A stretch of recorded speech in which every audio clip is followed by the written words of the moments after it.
Estamos con 3 ponencias, entre las cuales tenemos la primera por el profesor Francisco Cortés de la Universidad de Antioquia, Colombia. Luego Enrique Sotomayor, abogado por la PUC, y con la ponencia titulada La construcción del pueblo y del populismo. Y en tercer lugar, Sebastián León, bachiller en filosofía por la PUC, y la ponencia Populismo, Socialismo y Revolución. Iniciamos entonces con el profesor Francisco Cortés con su ponencia titulada El desafío del populismo en las sociedades contemporáneas. Bueno, buenas tardes, muchas gracias a los organizadores, especialmente a Gianfranco, por haberme invitado a este coloquio de teoría crítica, al cual no he podido venir como debería ser, pero pues por razones del Congreso y de estar en otras cosas. Bueno, entonces, parece ser que estamos viviendo en una época populista. Los efectos de la crisis financiera global han afectado al mundo entero. La crisis de soberanía en la Unión Europea, como efecto de la deuda de varios países y del Brexit, amenaza su existencia. Se dice también que hay una crisis de legitimidad de la democracia representativa. La percepción de que el sistema no funciona se expande de país en país, destruyendo los fundamentos de la democracia. La indignación, el disgusto, la furia, dirigidos contra los miembros de las élites políticas y económicas son evidentes, con reclamos de despidos de funcionarios y políticos, imposición de penas carcelarias e incluso se han dado cambios revolucionarios del status quo. En este sentido, el tiempo está maduro para que actores políticos sagaces puedan hablar de manera efectiva en nombre del pueblo y puedan obtener importantes ganancias políticas. Así se puede apreciar que los políticos y partidos populistas de derecha e izquierda están teniendo éxito en muchos lugares del mundo desde hace ya más de 2 décadas. En general, los populistas han impulsado una política basada en la articulación de varios temores y resentimientos, y por medio de un discurso popular construyen una oposición radical entre el pueblo y el poder. La pregunta pues que quiero mirar acá es si el populismo es bueno para la democracia. La respuesta a esta pregunta es mucho más complicada de lo que el populismo de izquierda o de derecha pueda sostener. Para intentar responderla voy a comenzar presentando brevemente la teoría del populismo que me parece es la más relevante, sistemática y profunda, a saber, la desarrollada por Ernesto Laclau y Chantal Mouffe. Analizaré algunas de las causas políticas y económicas que han hecho posible la deriva de las democracias liberales al populismo de derecha y luego expondré algunas características del populismo de izquierda que se impuso en América Latina, especialmente en Venezuela y en la Argentina. Y al final presentaré algunas conclusiones. Laclau y Mouffe articularon en varios de sus libros un programa teórico de largo alcance para la izquierda contemporánea.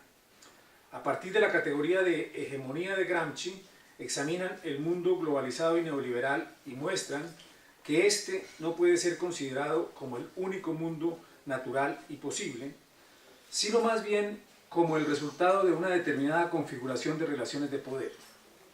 La categoría de hegemonía se desliga así de toda ley necesaria de la historia, de la idea del proletariado como único sujeto histórico, del privilegio de la lucha económica de clase y de todo esencialismo y universalismo propios del marxismo, y con ella se afirma la contingencia y la autonomía de lo político. Cuando aquí hablo del Estado neoliberal hago referencia al proyecto ideológico y socioeconómico cuyo fin es la restauración y consolidación de un sistema jerárquico de clase meticulosamente estructurado que se sustenta primordialmente en el enaltecimiento de la individualidad neoliberal que, a saber, no es más que la invitación al desborde esquizofrénico de la autonomía supuesta del individuo moderno. El proyecto de radicalización de la democracia se concreta en la extensión de las luchas democráticas por la igualdad y la libertad al conjunto de la sociedad en la dirección de multiplicar los espacios políticos e impedir que el poder sea limitado por el enemigo político. De este modo se trata de profundizar el momento democrático de la ideología neoliberal hasta el punto de hacer romper al liberalismo su articulación con el individualismo posesivo. El populismo plantea así politizar la economía y en general la sociedad. Sostiene además que hay una crisis de representación de la democracia formal y representativa y formula un cambio de identidad política tradicional con el fin de adoptar una identidad popular nueva. El populismo surge así de una reacción frente al mal funcionamiento del sistema político y de una profunda insatisfacción con el sistema representativo, pero a la vez busca superar las carencias de la representación. Para Laclau, el punto de partida de toda política se halla en la sociedad civil, la cual está comprendida por una multiplicidad de diferencias que crecen de forma permanente. Diferencias que pueden generar antagonismos si son negadas en su derecho. El hilo conductor del análisis de Laclau es la categoría de demanda como forma elemental de construcción del vínculo social. La demanda no se autosatisface, sino que debe ser dirigida a una instancia diferente de aquella dentro de la cual fue formulada originariamente. Cuando no es satisfecho el contenido de una demanda, estamos, en el vocabulario de Laclau, ante una demanda insatisfecha. Si son cumplidas las aspiraciones de cada una de las demandas, estamos ante un sistema social no antagónico que administrativamente satisface todas las demandas. Esto sería, por ejemplo, el estado de bienestar. Laclau, que originariamente fue marxista, considera en esta etapa de creación de su teoría populista que no existen clases sociales. Lo social es un infinito juego de diferencias, productivo, creador, que no se deja capturar en la ontología de las clases en grupos cerrados. El populismo se debe considerar como un fenómeno plural, complejo, cambiante, tendencial, que tiene en cuenta la multiplicidad social con su producción permanente de diferencias. Todas sus diferencias deben ser tenidas en cuenta y deben administrarse mediante la democracia. La teoría social liberal se basa en la lógica de la diferencia. Ella presupone que no hay división social y que toda demanda legítima puede satisfacerse de un modo administrativo, no antagónico. La manera en que la sociedad, basada no en la lógica de la diferencia, sino en la lógica de la equivalencia, expresa su producción de diferencias es mediante la irrupción de demandas. El problema es que esas demandas son potencialmente infinitas y diferentes. Educación, trabajo, acceso al mercado, vivienda, alimentación, salud, derechos de las minorías, derechos de género, etc. La articulación de demandas negadas se unifica en un elemento común entrando en una relación equivalencial, lo que quiere decir que los sujetos que hacen estas demandas van a compartir el hecho de que ellas permanecen insatisfechas porque el sistema institucional no es capaz de cumplir. La verdad política del populismo consiste en la producción de equivalencias que hace que demandas heterogéneas y dispersas formen un colectivo en una demanda homogénea que la resuma a todas. Tales demandas que forman una cadena equivalencial son denominadas demandas populares. Laclau denomina ese proceso la producción social de un significante vacío, en el cual un término definido en su relación con una cadena de equivalencias entre un conjunto de múltiples demandas sociales insatisfechas parece trascender y establecerse él mismo fuera del mismo sistema de significaciones. Laclau argumenta que Perón en su exilio en Madrid estuvo en condiciones ideales para convertirse en un significante vacío, encarnando el momento de la universalidad en la cadena de equivalencias que unifican el campo popular. Así escribe Laclau. En su expresión más extrema, este proceso llega a un punto en que la función homogeneizante es llevada a cabo por un nombre propio, el nombre del líder, cierro comillas. ¿Cómo se pasa de las diferencias sociales a una homogeneidad proyectiva, al pueblo? ¿Cómo se produce la hegemonía? Esa es la pregunta central del argumento de Laclau. Mediante un juego de intervenciones culturales, retóricas, el populismo usa por esto la política comunicativa y la pone al servicio del afecto, el sentimiento, la teatralidad, la espectacularidad, con el fin de producir la homogeneidad. Por eso la CLAU ha dicho que lo que importa es la determinación de las secuencias discursivas a través de las cuales un movimiento o una fuerza social llevan a cabo su acción política global. Esta retórica es otro elemento clave del populismo.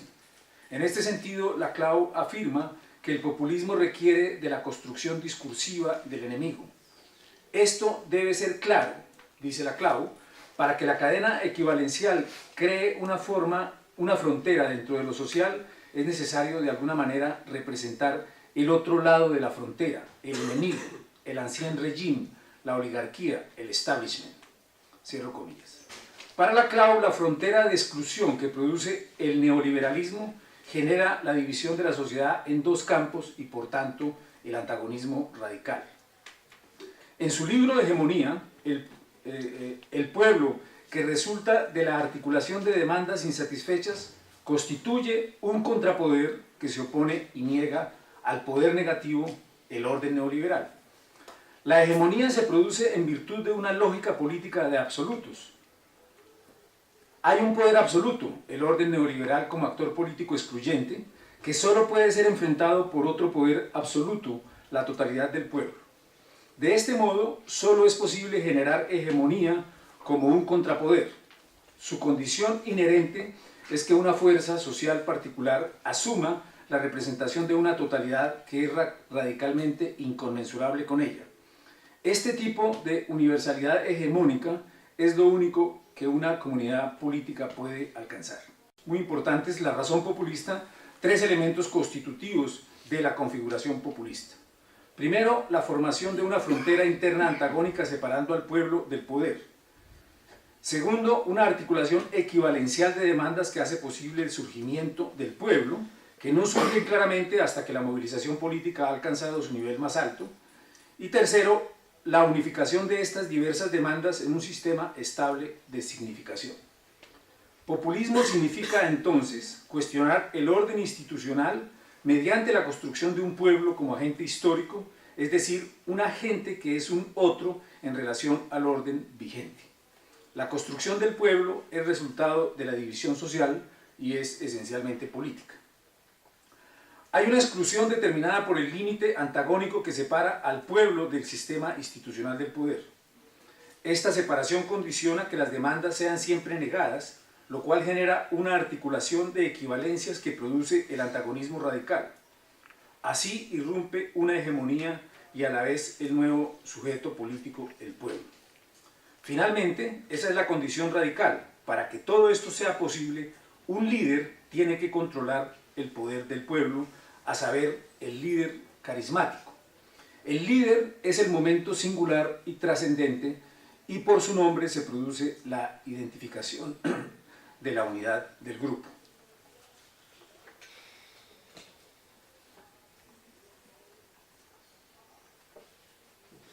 Segundo punto, populismo y neoliberalismo. Las situaciones políticas que hemos vivido en los últimos años muestran que se está produciendo un cambio radical en la política mundial, la cual parece retroceder de la democracia liberal que se formó desde el fin de la Guerra Fría hacia formas de populismo autoritario de derecha. ¿Qué explica esta regresión? ¿Por qué las mayorías en las sociedades democráticas están cuestionando valores liberales como el pluralismo religioso y ético, la garantía de las libertades por medio de derechos, la tolerancia a la diversidad sexual y religiosa y la neutralidad ética del Estado?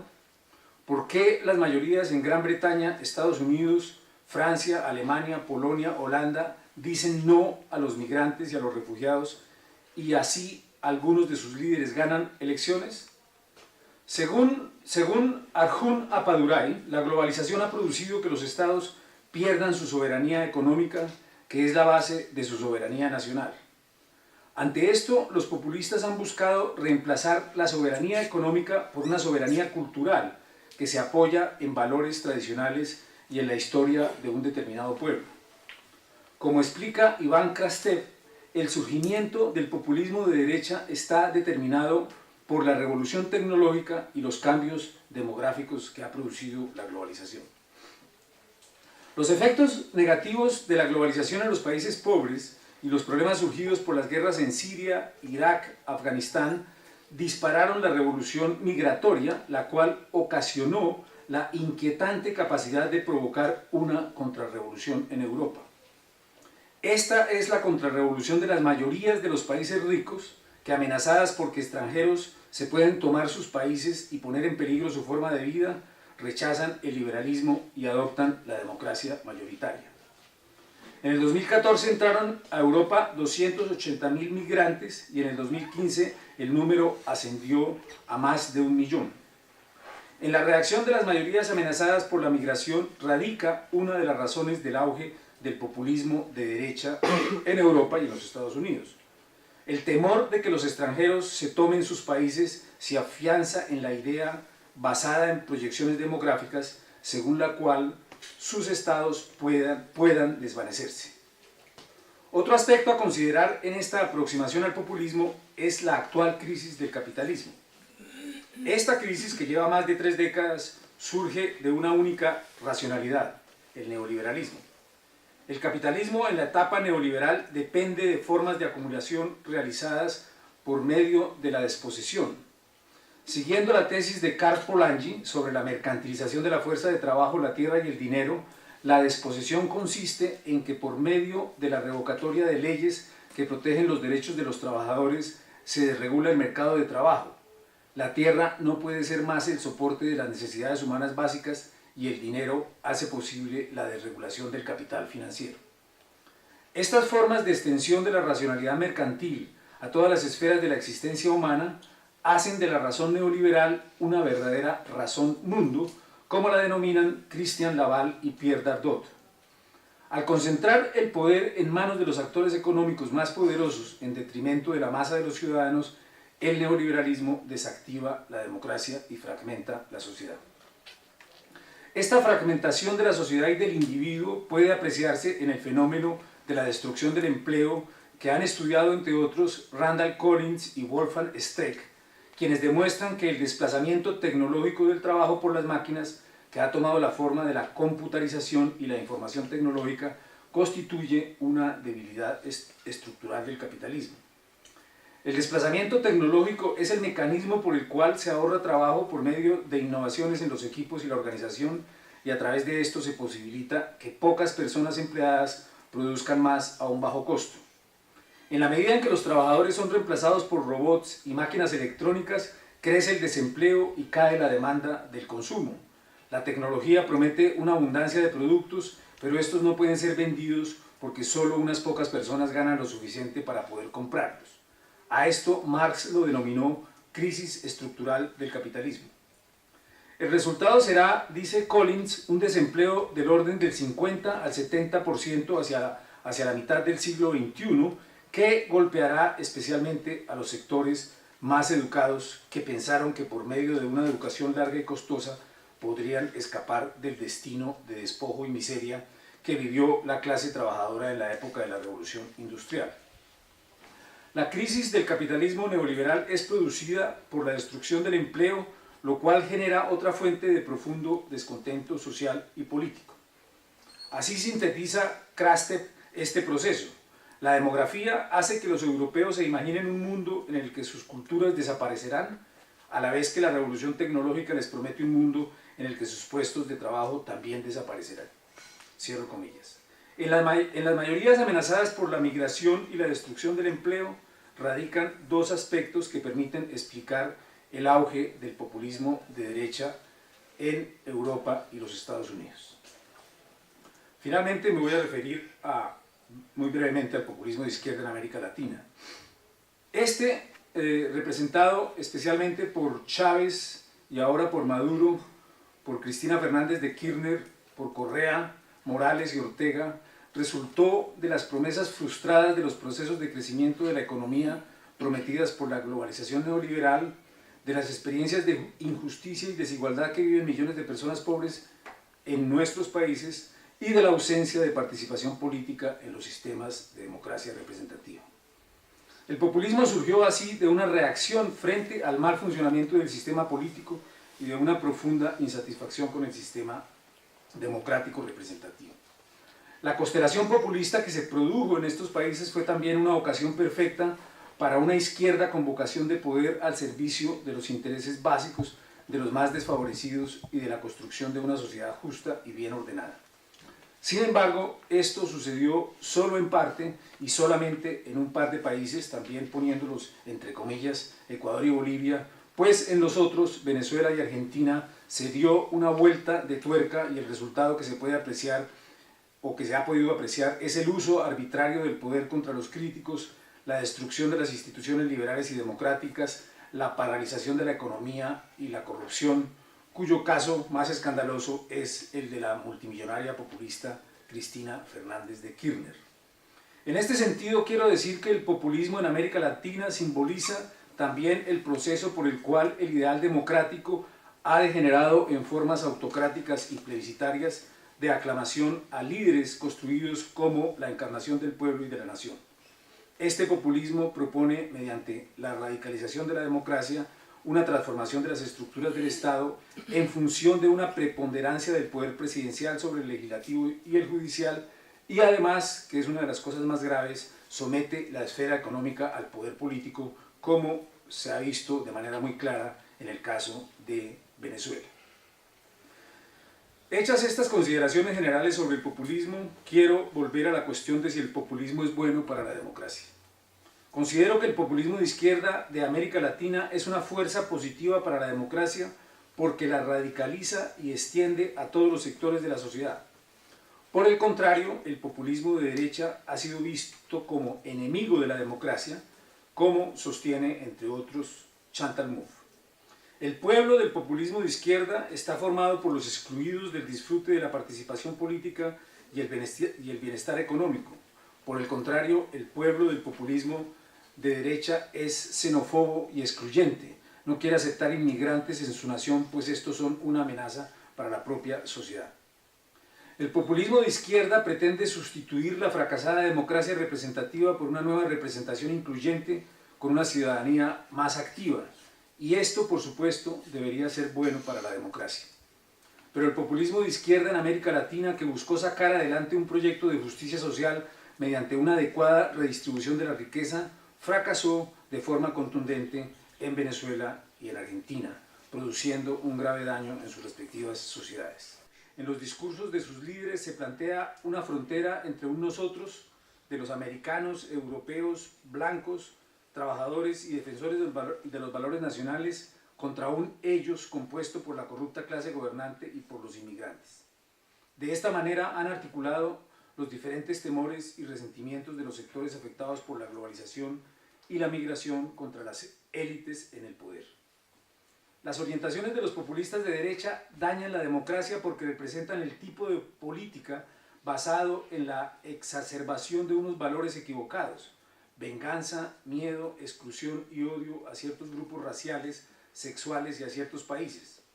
En esta nueva forma de populismo, a lo Trump, Erdogan, Putin, se manifiesta una política agresiva que alienta la violencia. El populismo de izquierda plantea el problema de cómo, radicalizando la democracia, sería posible superar las profundas deficiencias de participación que tienen las democracias representativas. Esta perspectiva es buena para la democracia. En América Latina tendremos, sin embargo, primero que investigar y estudiar por qué fracasó el populismo de izquierda en Venezuela, en Argentina, y cómo podría ser posible plantear en otros términos, que puede ser dentro del modelo populista o fuera del modelo populista, el problema de la profundización de la democracia. Frente al avance del populismo se nos plantea el asunto de cómo impedir su expansión y proponer una nueva política de izquierda que articule las más fuertes exigencias democráticas con un sistema de derechos y libertades bien estructurados. Las siguientes preguntas son de central importancia. ¿El fracaso del populismo de izquierda puede ser corregido? ¿El fracaso fue la consecuencia de errores cometidos por líderes populistas, de su carisma mal entendido, o fue el resultado de una equivocada articulación de las políticas de orientación izquierdista? Y ya para terminar, entonces, hay que decir que, sin embargo, en el método populista se encuentra un elemento positivo fundamental. El populismo sustituye la fracasada democracia representativa por una nueva representación incluyente y con una ciudadanía activa. El problema ha sido la deriva de la soberanía popular a la autoridad del líder carismático de izquierda o de derecha que termina necesariamente en cualquier tipo de autoritarismo. Cuando el populismo afirma la prioridad de la soberanía popular sobre los principios de la autonomía liberal y civil, puede terminar negando la esencia filosófica del liberalismo, la prioridad absoluta de los derechos humanos y la articulación del sistema de los tres poderes que definen a un Estado democrático. Considero que el tipo de democracia que requerimos en nuestros países es aquella que haga posible la participación de todos, como lo reclama el populismo. Pero el gobierno legítimo debe ser democrático, popular y liberal. Y la democracia no puede ser directa, debe ser representativa. Este es el ideal republicano que, resumiéndolo muy brevemente, sería así. El gobierno, como lo afirmó Lincoln, debe ser del pueblo, por el pueblo y para el pueblo. El gobierno debe ser del pueblo, esto es democrático, en el que se dé igual consideración a cada uno en los procesos de decisión. Debe ser por el pueblo, es decir, republicano. Debe controlar el poder mediante los controles y contrapesos constitucionales y de esta manera prevenir la dominación. Finalmente, el gobierno democrático debe ser para el pueblo en el sentido en que sus procedimientos deben respetar los derechos fundamentales y las libertades de cada uno y tratar a cada uno como un ciudadano libre e igual. Esta es brevemente mi comprensión del populismo. Gracias.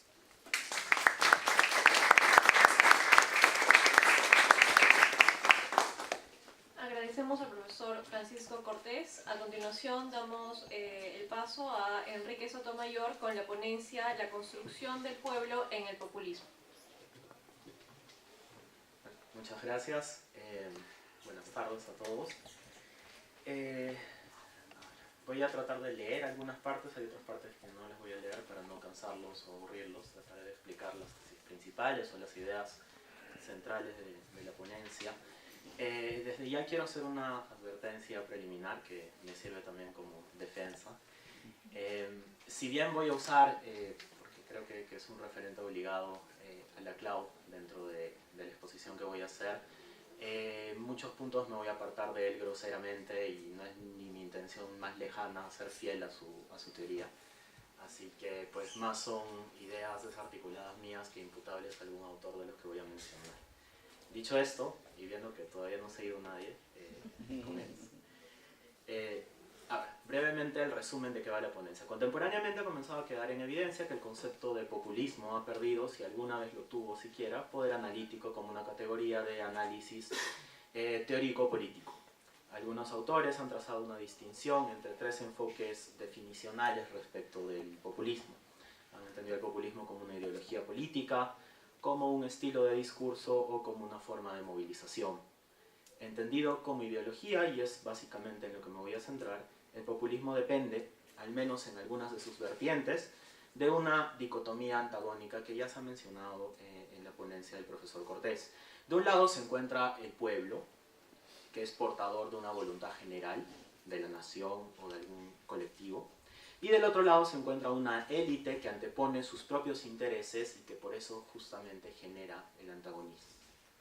Sin embargo, esta dinámica ha sido transformada en años recientes, pero en realidad desde hace muchísimo tiempo, por lo que se suele llamar populismo de derecha, en el que el antagonismo es postergado más bien respecto de una tercera parte que aparece como un enemigo común, como un chivo expiatorio.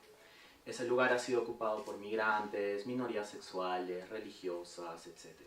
Lo curioso de la operación de este populismo de derecha es que mediante la configuración, en gran medida mediada o construida de un enemigo común, logra fundar una nueva unidad nacional o local, donde antes existía antagonismo y conflicto. Por ello podemos hablar auténticamente de una construcción de la noción de pueblo por oposición a un enemigo común. El objetivo de mi ponencia entonces, formulada por primera vez, porque luego la voy a tratar de reformular, es analizar la dimensión constitutiva de la construcción de la noción de pueblo y diferenciar desde esta perspectiva el populismo de derecha y de izquierda. Bien, ahora sí entro con la primera parte de la ponencia. En la literatura especializada sobre populismo sí hay más bien un consenso, y ese consenso mínimo es que se trata de una noción esquiva. No hay mucho consenso en realidad. Parte de esa situación se debe a la diversidad de enfoques teóricos, por ejemplo, desde los que se ha analizado la noción. Hay teorías del populismo que vienen de la teoría del discurso, hay enfoques desde la teoría de las ideologías políticas, hay enfoques desde la política comparada que tratan de medir o cuantificar los efectos de regímenes populistas, hay enfoques de psicología social que tienen larga data, que vienen de los estudios de criminología del siglo XIX, por ejemplo. Pero por otra parte tenemos que varias de las caracterizaciones sobre el populismo incluyen un juicio de valor, y esa es una cuestión interesante, un juicio de valor sobre la noción misma. Podríamos decir que se trata de conceptos normativamente cargados o valorativamente cargados. Cuando hablamos de populismo atribuimos una carga negativa al concepto, lo cual la pone en un estadio medio entre un concepto descriptivo y un concepto normativamente cargado. En ese sentido, el populismo casi nunca se presenta como un tipo de ideología política equivalente al socialismo o al liberalismo, y más bien parece que está más cercana a lo que algunos autores llaman una ideología reaccionaria. Como saben, mientras que el liberalismo y el socialismo tienen una faceta positiva de determinación en tanto ideologías, se suele decir que la ideología reaccionaria, o en gran medida también el populismo, son de un carácter negativo, aparecen por oposición a algo. Y en esa medida el populismo es una forma ideológica viciada de inicio, patológica o ilegítima. Esa actitud, como se puede comprobar de la lectura de cualquier diario o cualquier periódico, como El Comercio, por ejemplo, está extendida en un enorme sector de la sociedad y se refleja a través de la opinión y la forma en que los medios de comunicación masiva califican como populista a un régimen político o al discurso de algún congresista, gobernante o ministro. Lo usamos como un calificativo negativo, un adjetivo negativo. Sin embargo, si el populismo no es tanto una ideología equivalente al liberalismo o al socialismo, sino una forma de construcción de la realidad política, y eso es un poco la tesis de Laclau, como ha sostenido justamente Laclau, podemos abrir el panorama a un conjunto de preguntas sobre la constitución de la realidad social y ontología social, que antes no estaban disponibles. En parte, el problema que he descrito hasta aquí tiene un carácter metodológico, y esa es otra cuestión bastante interesante. Podríamos decir que los enfoques que desdeñan el populismo como una forma patológica o desviada de ideología política, que parte además del empobrecimiento discursivo, del empleo masivo y tendencioso de recursos retóricos, de la apelación a fuertes emociones que generan movimientos de contagio e imitación en la masa, parten de premisas propias de un individualismo metodológico. Mientras que los enfoques que parten del fenómeno de masas en sí mismos tienen un carácter más holista. Es decir, hay una disputa desde mi punto de vista metodológica también de fondo. Es el individualismo metodológico de un lado y un enfoque de corte más holista del otro. Como suele ocurrir con las disputas sobre enfoques metodológicos, las mismas derivan en efectos prácticos sobre la idoneidad de la teorización, para dar cuenta de determinados fenómenos y condicionan las actitudes del investigador. Contra lo que creen muchos politólogos, su objeto de estudio no es neutro de ninguna manera. Llamaré metodologías de abajo hacia arriba, o bottom-up, a aquellas que analizan el populismo desde el punto de vista de la coordinación de agencias atómicas individuales, conjugadas a gran escala. Es decir, el populismo sería el resultado de la coordinación descentralizada de acciones, terminología hayekiana si quieren, a aquellas que parten más bien de instancias moleculares o molares, es decir, de agregados, poblaciones o la dimensión social, digamos, de la sociedad, y entonces pueden conceptualizar el populismo como un tipo de realidad, en cierto sentido, o un constituyente ontológico de la realidad política. Entonces tenemos desde el primer punto de vista al populismo como el resultado de coordinaciones descentralizadas, y desde el segundo punto de vista tenemos a la categoría de pueblo como parte o elemento constitutivo de una ontología social que por ahora no voy a explorar, simplemente la quiero mencionar. Con estas premisas en mente, reformulo un poco el objetivo de la ponencia y creo que consiste en determinar la dimensión constitutiva de esta noción de pueblo en el populismo, y para ello se requiere de varias cosas que voy a ir desarrollando. Primero, requiero decir algo más sobre la discusión de ontología social que he mencionado, que seguramente va a ser la parte más aburrida, pero prometo que luego se pone más interesante. Luego tengo que analizar la noción de poder constitutivo y su incidencia en la operación de construcción social de una categoría como la de pueblo. En tercer lugar, quiero ver los efectos que esa operación constitutiva genera respecto a lo que Laclau llama significantes vacíos y hegemonía. Finalmente, esa discusión nos va a dar algunas pistas, yo creo útiles, para comprender la diferencia entre variantes contemporáneas de populismo de derecha y de izquierda. ¿Bien? Entonces, la segunda sección trata sobre ontología social. Desde el punto de vista de un individualismo metodológico radical, los constituyentes ontológicos de la realidad social son los mismos constituyentes físicos del mundo macroscópico, social, es decir, los seres humanos, y solamente ellos. Aquí cualquier instancia molar, cuando digo molar me refiero a instancias moleculares sociales, agregados, comunidades humanas, como partidos políticos, naciones, sindicatos, etc., son inteligibles por referencia a sus constituyentes últimos y claramente carecen de autonomía ontológica. Desde luego que esta es una variante radical, estoy haciendo una caricatura. Por encima de esta variante radical de individualismo metodológico podemos ubicar un enfoque institucional, por ejemplo, que considera que mediante el uso de reglas de lenguaje empleadas por individuos se pueden generar instituciones y se puede otorgar cierta autonomía ontológica a dichas instituciones en el plano social. John Searle ha hecho algo en esa línea, Brandon también, así que me excuso de profundizar en ello. Entonces podemos afirmar que al individualismo metodológico simple, le sucede en el continuo de graduaciones una forma primitiva de institucionalismo social. Lo que une a ambas variantes es que sus explicaciones parten de las unidades básicas de construcción del espacio social y político, es decir, de los individuos. Por oposición a las estrategias ontológicas que van desde los constituyentes hacia el conjunto, tenemos a las estrategias que parten más bien desde la realidad social, tomándola como una instancia en gran medida autónoma respecto de la realidad atómica de sus componentes. Desde este punto de vista, se puede caracterizar a formas de organización política o social como propiedades emergentes del espacio social. Es decir, ganamos constituyentes ontológicos cuando pasamos del plano individual al plano social. Esa es un poco la tesis de fondo. Una ontología social no puede referir entonces solamente a la agencia individual, sino a las instancias emergentes, tales como la categoría de pueblo o la categoría de nación. Si bien estas instancias no tienen una existencia autónoma por encima de los colectivos humanos, adquieren un importante grado de autonomía respecto de la agencia concreta de uno u otro individuo, e incluso pueden determinar en grados importantes las formas de ideación individual, es decir, moldear las percepciones y cogniciones de individuos aislados. Tienen un poder animista en cierta medida. Desde el primer punto de vista de los arriba esbozados, es decir, desde el punto de vista de un individualismo metodológico, tenemos que el populismo es una forma de transmisión o corriente entre los individuos, que genera ciertas redes. Mientras que desde el segundo punto de vista, que es holista, el populismo es una suerte de constituyente de la realidad social. Asimismo, desde el primer punto de vista, se hace interesante preguntarnos por las estrategias y formas en que las corrientes de imitación e influencia se transmiten a través de los individuos, para lo cual las herramientas de la psicología social y conductual resultan idóneas. Es decir, si somos individualistas metodológicos, la pregunta de fondo sobre el populismo tiene que ver con cómo así una comunidad descentralizada de individuos se cree que forma parte de una comunidad llamada pueblo.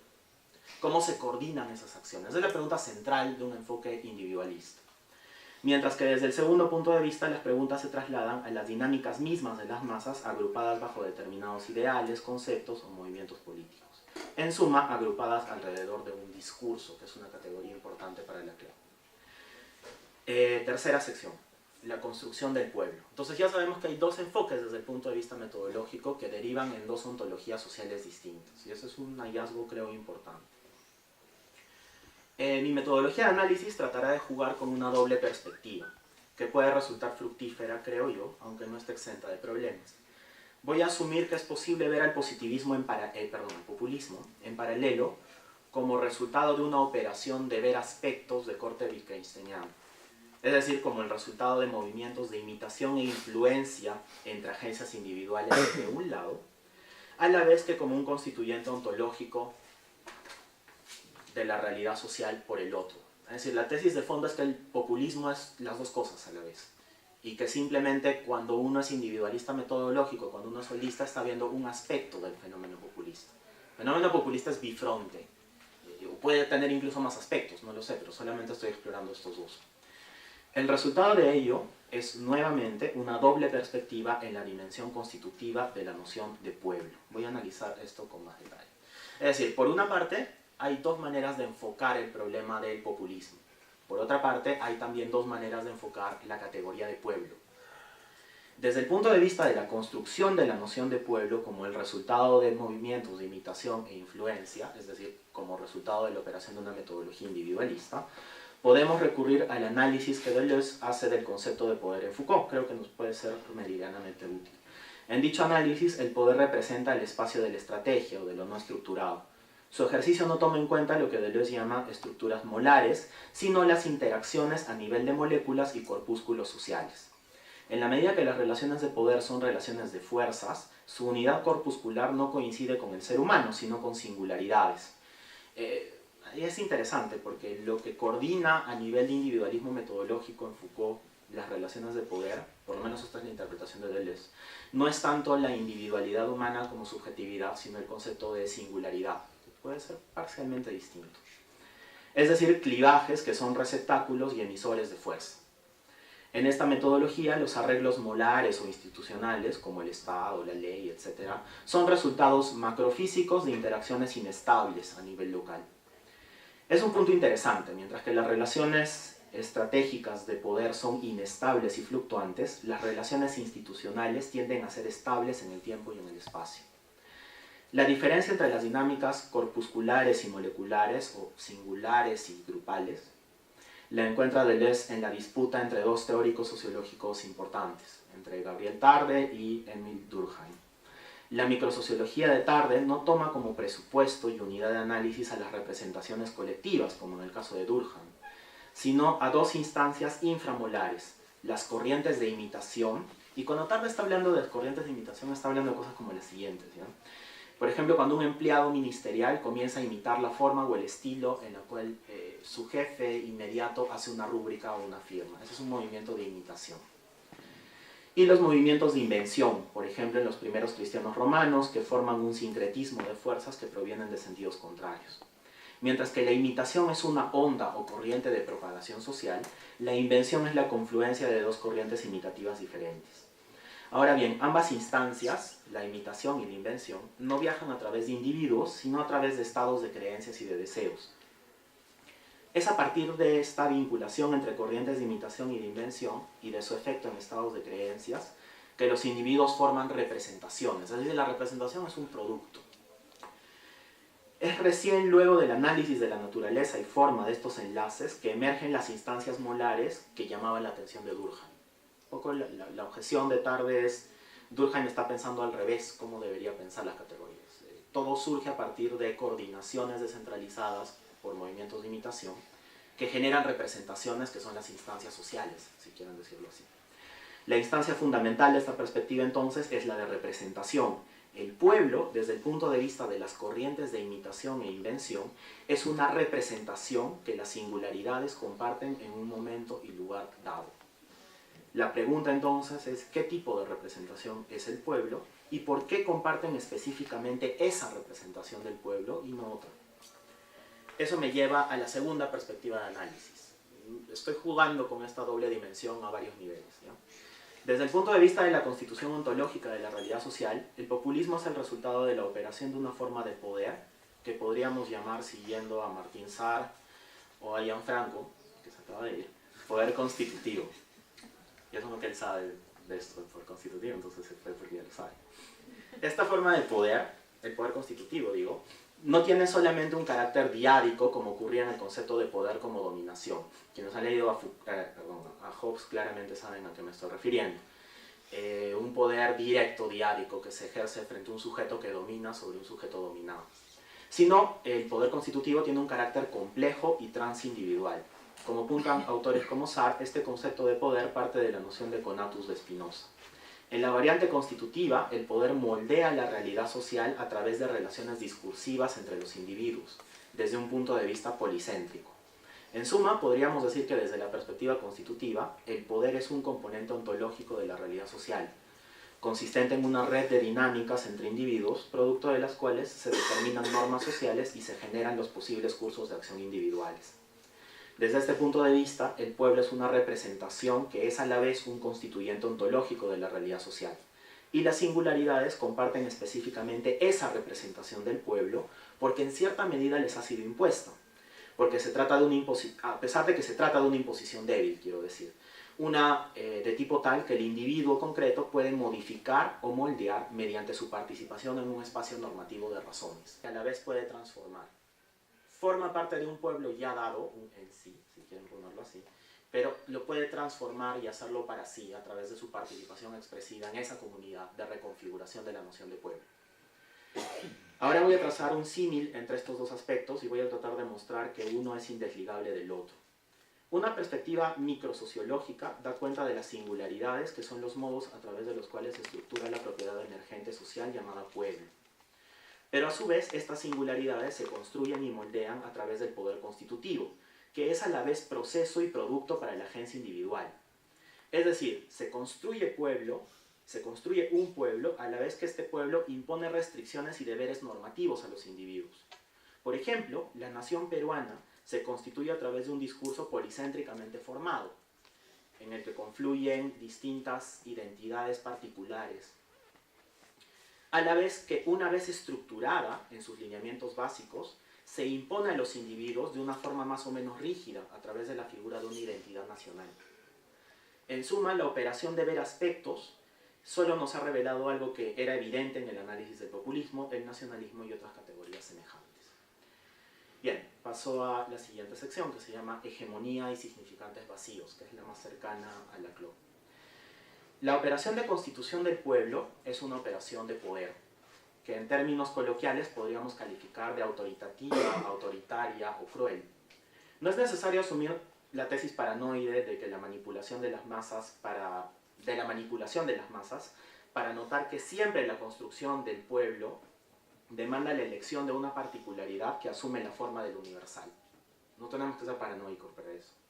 Desde el punto de vista de la CLAO, esta totalidad inalcanzable es una pura representación, la representación de un pueblo, porque el espectro de las representaciones siempre es más amplio que el de la comprensión conceptual. Y aquí voy a citar a la CLAO. El argumento que he desarrollado es que en este punto existe la posibilidad de que una diferencia, sin dejar de ser particular, asuma la representación de una totalidad inconmensurable. De esta manera, su cuerpo está dividido entre la particularidad que ella aún es y la significación más universal de la que es portadora. Esta operación, por la que una particularidad asume una significación universal inconmensurable consigo misma, es lo que denominamos hegemonía. Y dado que esta totalidad o universalidad encarnada es, como hemos visto, un objeto imposible, la identidad hegemónica pasa a ser algo del orden del significante vacío, transformado a su propia particularidad en el cuerpo que encarna una totalidad inalcanzable. El populismo refleja un poco esa relación de tensión entre la particularidad que se tiene que hacer pasar como universal. Ahora bien, el problema no es contingente. La totalización hegemónica es un rasgo distintivo de la realidad política y como tal es ineludible. Por eso es que la CLAO no tiene la connotación peyorativa sobre el término populismo. Ello muestra que a la aprehensión conceptual se suman vínculos afectivos entre las masas humanas, capaces de fundar una noción de pueblo. Tomemos un ejemplo sobre estas cuestiones. La lectura tradicional sobre la Revolución Francesa enfatiza en el discurso emancipatorio e iluminista de sus ideólogos. Instrumentos como la Declaración Universal de Derechos del Hombre y del Ciudadano, de agosto de 1789, resalta la emancipación del género humano por sobre un antiguo régimen ilegítimo, y a partir de ello construye un catálogo de derechos que, sin embargo, célebremente excluía a las mujeres y a los esclavos. Sin embargo, también existe un consenso sobre el carácter particular de los derechos que ahí se enarbolaban, del carácter individualista de los reclamos y la proveniencia burguesa de sus ideólogos y principales precursores. ¿Se dan cuenta cómo opera este pasar del particular como universal? Evidentemente, algo así como el pueblo francés en puridad no existía ni ha existido jamás. La Revolución Francesa, como toda gran revolución, parte del liderazgo situado de una hegemonía. Ahora bien, antes que invalidar las demandas en nombre del pueblo, la operación hegemónica nos debe poner en alerta sobre su inevitabilidad. Frente a la hegemonía, creo yo, hay tres estrategias posibles. La aceptación pasiva, la sospecha destructiva, tan extendida en nuestros días, y la actitud alerta, que creo que es una suerte de conjunción entre las dos anteriores.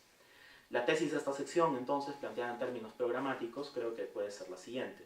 La lógica del populismo es inevitable en tanto la acción colectiva política requiere de operaciones de hegemonización, pero también es posible abrir o mantener exclusas para que se filtren particularidades no hegemónicas en la reconstrucción del discurso hegemónico. En suma, es posible que mediante la agencia colectiva política se aseguren mecanismos institucionales para que el populismo sea, en términos lumanianos, operativamente cerrado, es decir, funciona a través de una hegemonía, pero cognitivamente abierto, es decir, pueda recibir reconfiguraciones sobre la noción de pueblo.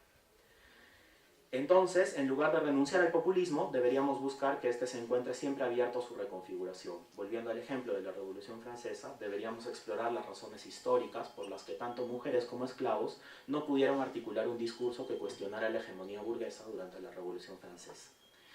Populismos de derecha y de izquierda, y con esto termino. Mi investigación hasta este punto ha mostrado que la noción de pueblo es inestable, artificial, pero en gran medida inevitable. Ahora voy a plantear una tesis final que podría parecer incompatible con la tesis de la sección anterior.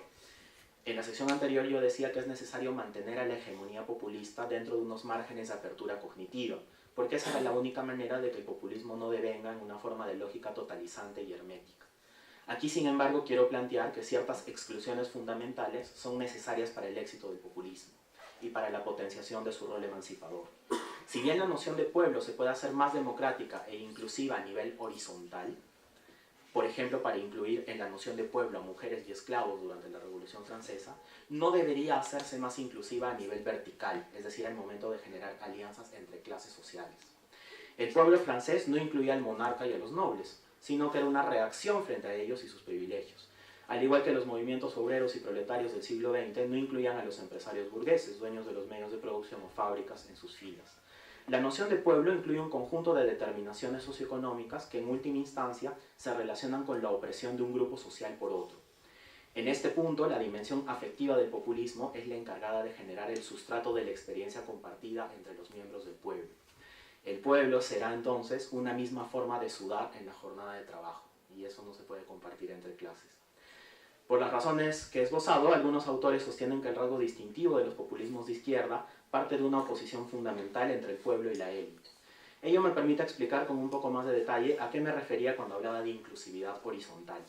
El pueblo del populismo de izquierda admite la presencia de individuos por igual, sin distinción de su raza, credo o situación de ciudadanía, porque se puede ser miembro del pueblo sin ser ciudadano de un Estado. Pero no admite la presencia de individuos que pertenezcan al menos a las clases más oprimidas a la vez que a los individuos de las clases más beneficiadas. Si admitiese esa pertenencia, la operación hegemonizante devendría en una totalización absolutamente vacía y trivial, la de una comunidad armónica o la de un pueblo en paz. En la medida que las élites son conscientes de la dificultad de construir una noción interclase de pueblo, cuando las tensiones nacionales son tan agudas, deben recurrir a una operación ideológica bien interesante. El populismo de derecha deposita esas tensiones en un tercer elemento, que hace las veces de chivo expiatorio de los conflictos irresueltos a nivel local. El enemigo ya no es la clase hegemónica, sino que será un extranjero, un migrante o el miembro de otra religión, pero siempre un individuo peligroso. Desde esta óptica, las clases hegemónicas pueden aparecer incluso como aquellas que hacen mayores sacrificios para detener el avance de la fuerza enemiga. Y piensen un ratito en Donald Trump, un magnate multimillonario que sin embargo es el héroe populista por antonomasia. Lo que para el populismo de izquierda era la debilidad de las élites en su intento de hegemonizar su discurso, se convierte en su fortaleza en el populismo de derecha. Cuando se tiene mayor poder constitutivo, se puede construir un discurso articulado sobre el tipo de pueblo que se representa y los intereses a los que éste se opone. Y una vez constituido este discurso, quien posee más recursos puede luchar más eficazmente frente a un enemigo hecho a su medida. El Perú no es ajeno a esta lógica de constitución del populismo de derecha. En nuestro caso, los chivos expiatorios de los conflictos locales han sido, en los tiempos recientes, las figuras del antisistema, del indígena revoltoso que se opone a los proyectos de inversión, o en su versión más extrema, en la figura del terruco. Frente al peligro que representan estas entidades, el pueblo peruano se une en una voz indignada en unísono. De pronto, las enormes brechas de desigualdad son reconciliadas mediante la apelación afectiva al terror del pasado. Evidentemente, esa es una estrategia efectiva, pero creo yo que muestra la insuficiencia y la vacuidad del populismo de derechas. Gracias. Luego damos el paso a Sebastián León con la ponencia Populismo, Socialismo y Revolución. Muchas gracias.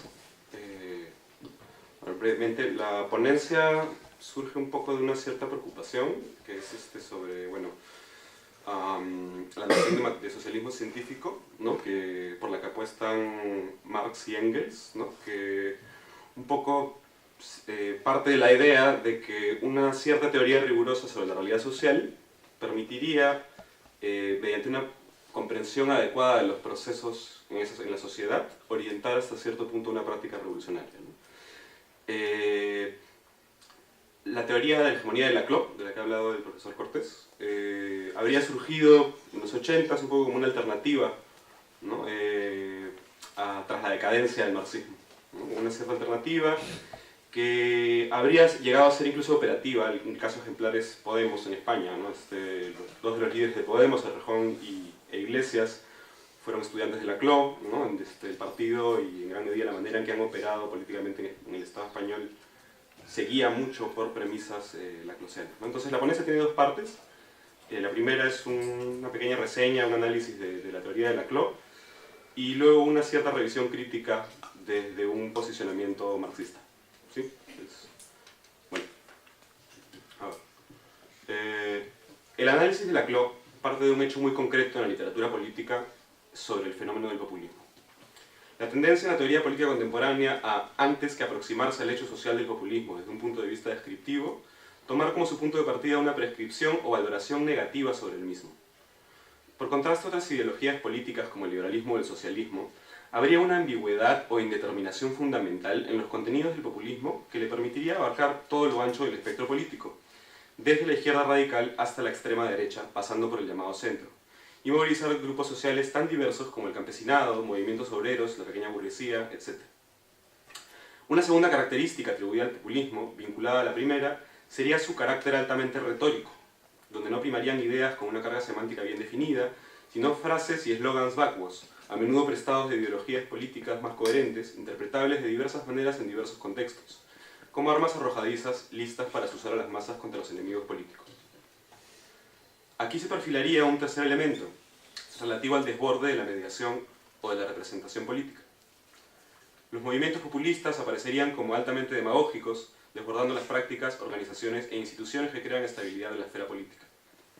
Los movimientos populistas se sostendrían a menudo sobre el vínculo inmediato entre las masas y un líder carismático. Esto ya se ha mencionado. Esto último, particularmente desde un punto de vista liberal, restaría credibilidad democrática al populismo. No aspiraría a crear una institucionalidad estable para la mejora de la vida de todos los ciudadanos, sino que tendría un carácter efímero o transitorio, movilizando el líder a la masa para realizar antojadizamente ciertos fines políticos inmediatos. Pese a reconocer la dificultad en dar una definición clara de lo que es el populismo, Laclau deslindará de este tipo de estrategia explicativa, ¿no? La explicaba anteriormente, que solo puede definir al populismo por contraste a otras ideologías políticas supuestamente más racionales y mejor definidas, convirtiéndolo en una suerte de epifenómeno o pseudo-ideología parasitaria. A su juicio, la predisposición negativa hacia el populismo respondería sobre todo a un desprecio de las masas muy característico de los teóricos políticos. Para tratar de elaborar una definición alternativa, Laclau aceptará las características mencionadas como rasgos del populismo, efectivamente, pero buscando rechazar los prejuicios que se hallarían a la base de su denigración. En relación a la primera característica del populismo, su carácter indeterminado, Laclau subvertirá los prejuicios presupuestos a partir de una cierta teoría del discurso, deudora de Saussure y Derrida. Brevemente, la idea de Laclau es que la realidad social se constituiría discursivamente. No existirían objetos extralingüísticos, sino que toda objetividad sería el resultado de la relación entre diversos elementos discursivos. Dicho con Saussure, en el lenguaje no habrían contenidos positivos propiamente, sino que el contenido de un elemento significativo, ¿no?, de una palabra o una acción para Laclau, se definiría siempre en su relación diferencial con otros elementos de la estructura lingüística. Esto implicaría que los significantes nunca tendrían un sentido pleno, sino que poseerían justamente una indeterminación fundamental que abriría la posibilidad de su eventual resignificación al variar su posición en el juego de las diferencias. Ahora bien, puesto que las identidades son enteramente diferenciales, esto implica que todo acto de significación presupone siempre la totalidad de las diferencias, es decir, el todo en el que se constituye su sentido. La problemática aquí está en que la aprehensión de dicha totalidad exigiría la aprehensión de sus límites, de algo diferente de ella misma, y sin embargo, al tratarse de la totalidad de las diferencias, eso diferente de la totalidad debe ser interno a esta. Es decir, para constituirse como totalidad debe excluir algo de sí misma. Como resultado habría un segundo problema. Con respecto al elemento excluido, todas las demás diferencias serían equivalentes entre sí. Así, para Laclau, la identidad se construiría siempre a partir de una tensión entre una lógica de la diferencia y una lógica de la equivalencia.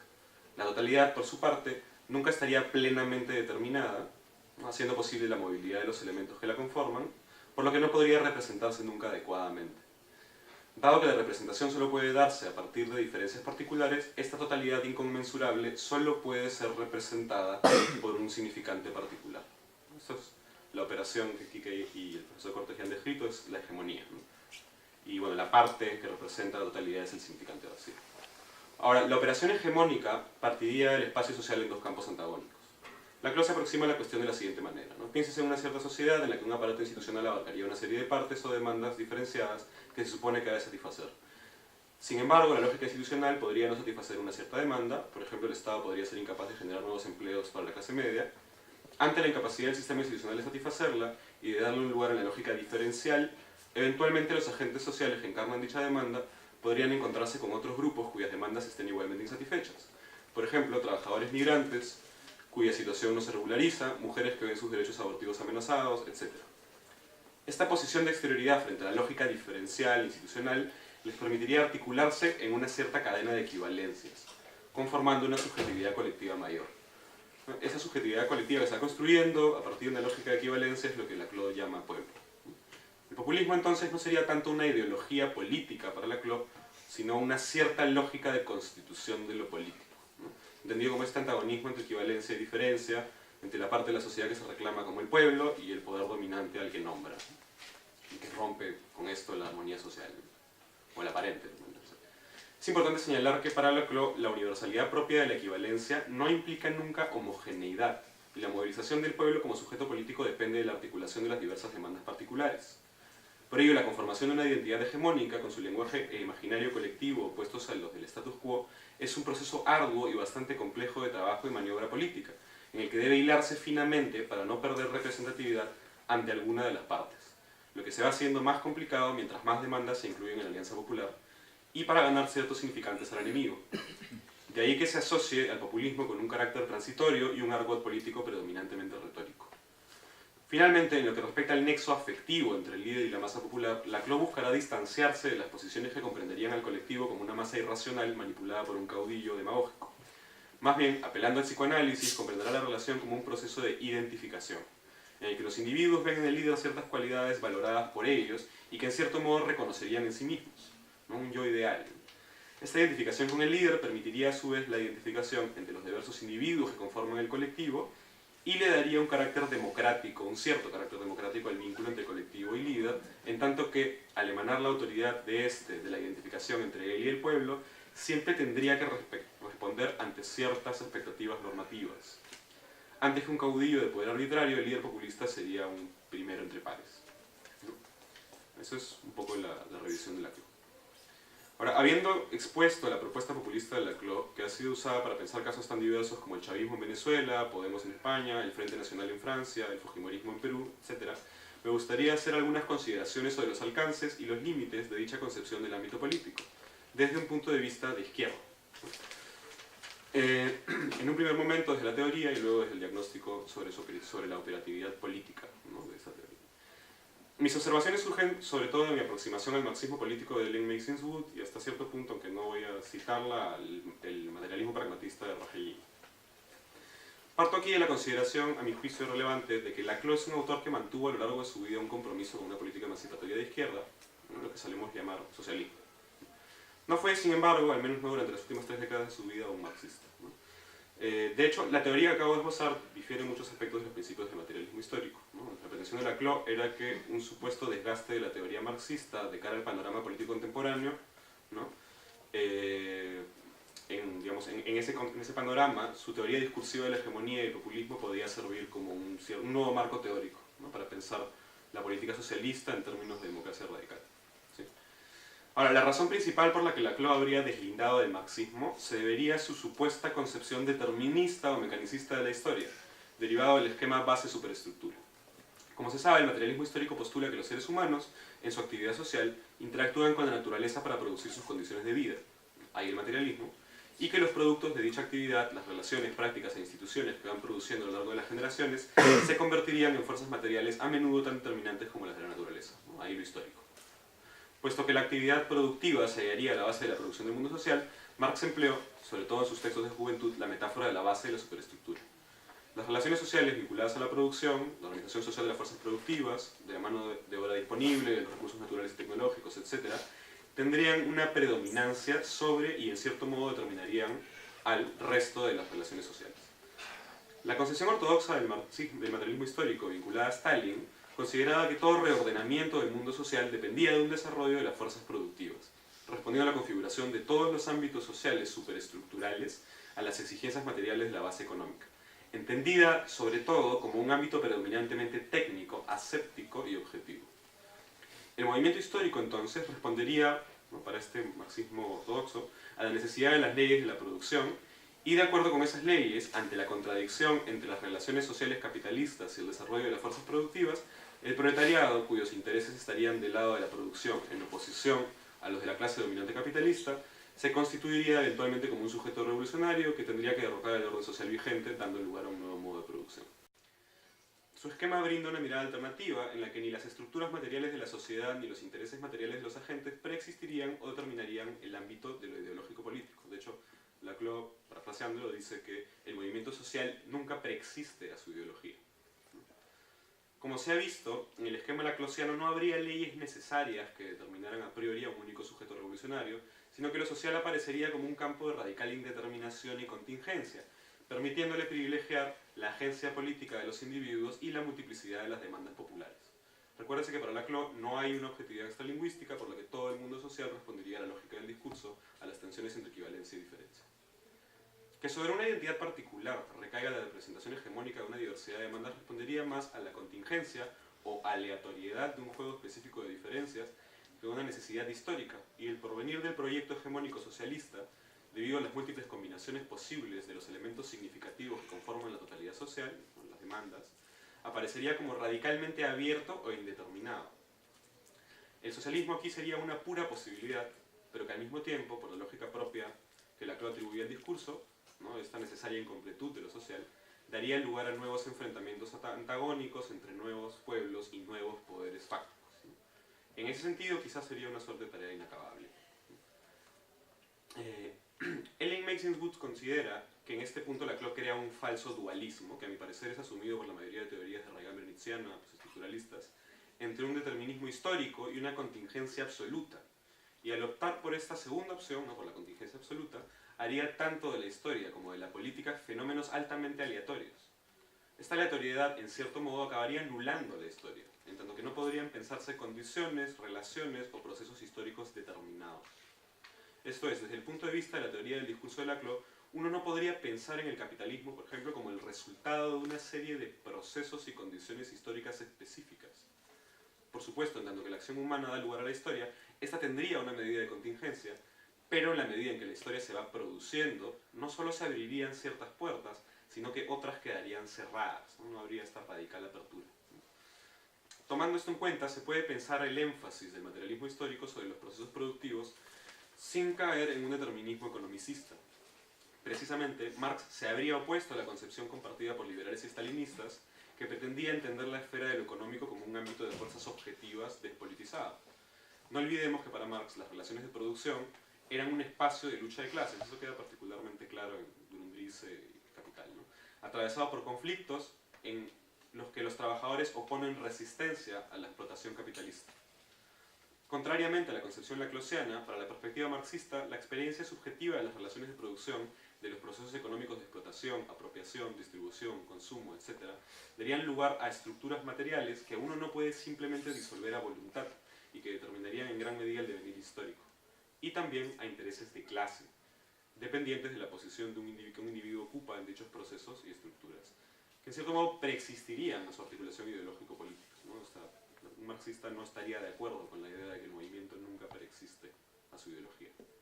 Hay que aclarar que el hecho de que los individuos interpretan, a menudo erradamente, Sus experiencias a partir de los recursos conceptuales disponibles a su tradición y contexto, eso no se niega, o de que los seres humanos empleen el lenguaje para la constitución de las estructuras, no se desprende que no hubieran referentes extralingüísticos a la realidad social, o que la realidad social pudiera reducirse a lo discursivo.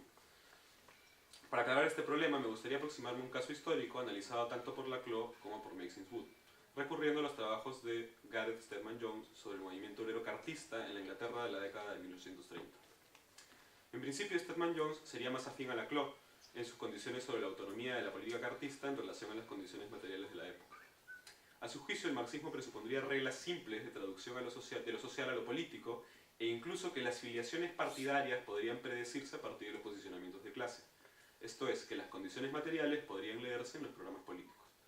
De la premisa más bien razonable de que no habría una lógica de correspondencia plena por la cual las condiciones materiales produjeran la ideología y la política, deducirá, no tan razonablemente creo yo, que no habría una correspondencia entre condiciones materiales y política, siendo esta última una esfera autónoma. El programa del movimiento cartista, explica, habría sido eminentemente político antes que social, nutriéndose de una tradición radical de larga data en la que los males sociales se atribuían ante todo a una problemática política. La problemática era entre representados y no representados, los ociosos estamentos políticamente privilegiados y el honrado pueblo trabajador, antes que explotadores y explotados o patrones y asalariados. Es en ese sentido que tanto Laclau como Stedman Jones señalan que no se trataba de un discurso de carácter obrero, por no apuntar a la esfera de lo productivo o económico. Para Laclau y Stedman Jones, la retórica cartista era un antiestatismo anacrónico con respecto a su propia experiencia social, por lo que debe considerarse el movimiento como una articulación de demandas independientes de las condiciones materiales específicas. Para Laclau, el movimiento habría acabado por desarticularse cuando empezaron a popularizarse dos nuevos discursos sobre el papel del Estado. Uno relativo a su papel en temas como la salud, la vivienda y la educación, y otro acerca de la necesidad de reducir sus intervenciones en el ámbito económico. Esta necesidad de optar entre un tipo de demandas y otras habría acabado por socavar la retórica cartista, desarticulando las distintas demandas populares. Es aquí, explica Laclau, siguiendo a Stedman Jones, que se hace necesario distinguir retóricamente entre demandas políticas y demandas netamente económicas. Para Maxine Wood, la data histórica de la que dispone Stedman debería interpretarse de otra manera.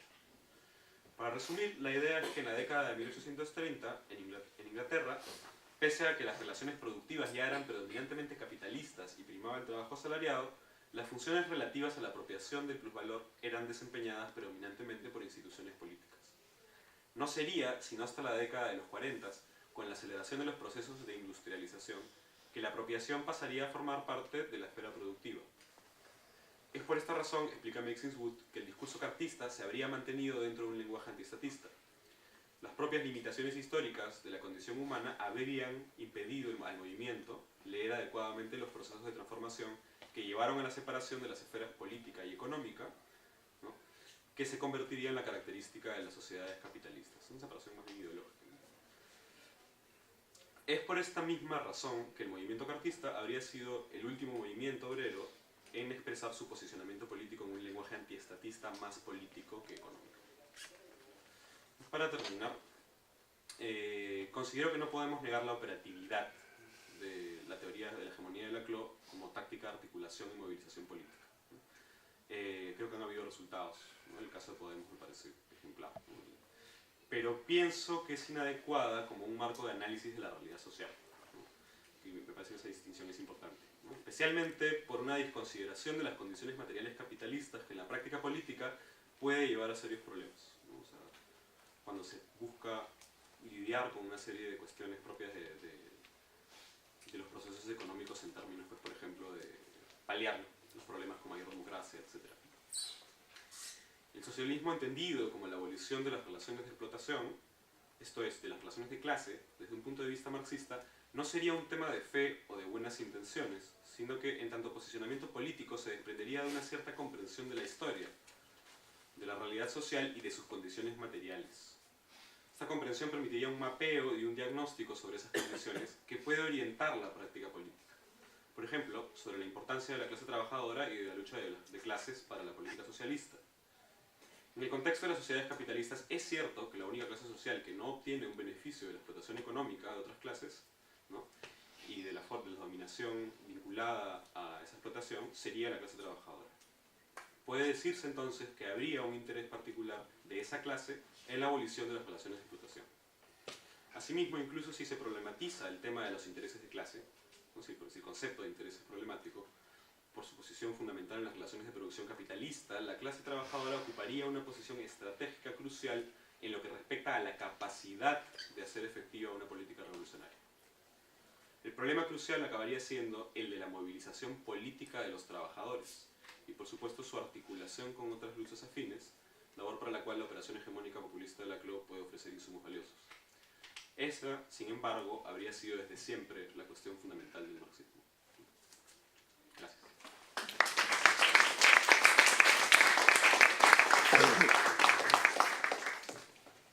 Bien, ahora podemos comenzar con las preguntas del público. Sebastián, tú dijiste que la CLOP no había sido marxista durante, digamos, las últimas décadas, pero ¿hasta qué punto, o sea, si bien la CLOP no fue un marxista, tampoco fue un antimarxista, ¿no?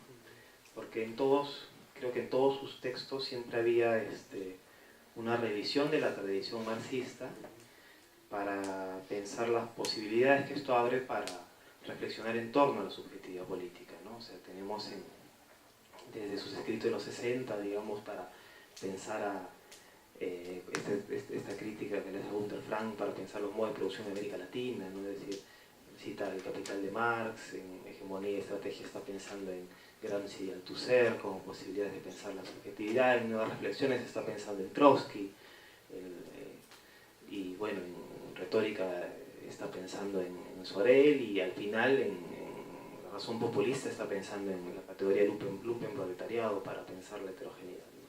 Es decir, nunca, no es un antimarxista en el sentido de que no está fuera. Hasta qué punto es posible pensar a la CLOP no como un antimarxista, sino más bien como un crítico del marxismo que reconoce ciertas bondades, digamos, ¿no? Y otra cosa, tú mencionabas que en la CLOP hay una suerte de, si no he entendido bien, un posicionamiento por la contingencia absoluta, ¿no? Pero ¿hasta qué punto podemos problematizar un poco más esto? Porque la CLOP menciona en varios de sus textos que... Disculpa, ¿puedes ser un poquito sí, breve? sí, que hay una suerte de sedimentación social, es decir, la sedimentación social tiene un alto grado de estabilidad, y más bien que esta contingencia tiene que entender en contextos históricos y políticos, ¿no? Esas dos, o sea, ¿hasta qué punto en verdad se puede pensar de esta otra forma la CLOP? Sí, el profesor Robin Sericates. Muchas gracias por las ponencias muy interesantes. ¿Puedo preguntar en inglés? Okay, so after the 3 presentations, I was wondering, I found them very enlightening and very helpful in thinking about populism, but I was wondering whether we shouldn't leave the label populism by the side or put it in the theoretical trash bin, because I think all 3 of you pointed out that there are such huge differences between the movements that are sometimes called left populism, left-wing populism, movements against neoliberalism, for example, from Occupy, Bernie Sanders, other movements as well that are called populist today, and right-wing populist movements, which I think are correctly described as populist in a specific sense, that these big differences are covered up if we subsume them under the label populism. And there, from listening to you, from also thinking about it, there seem to be at least 4 differences that are really, really important to note, and that are usually covered up when people speak about populism. So the first is, what's the relation to social antagonism and social difference? Right-wing populism does not allow for any kind of self-reflexive relation to actually existing differences, to social antagonism. The social antagonism is covered up by right-wing constructions of the people, of the nations, as you also underlined. Whereas the so-called left-wing populist movements, so let's say Occupy, Indignados, Podemos también, they have a very conscious value. They value internal heterogeneity, plurality, difference, etc.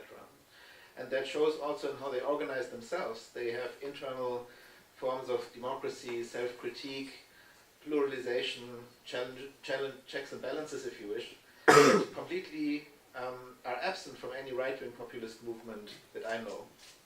They are, as Francisco underlined, focused around the leader that demands loyalty. There's no space for critique, internal difference, checks and balances, etc.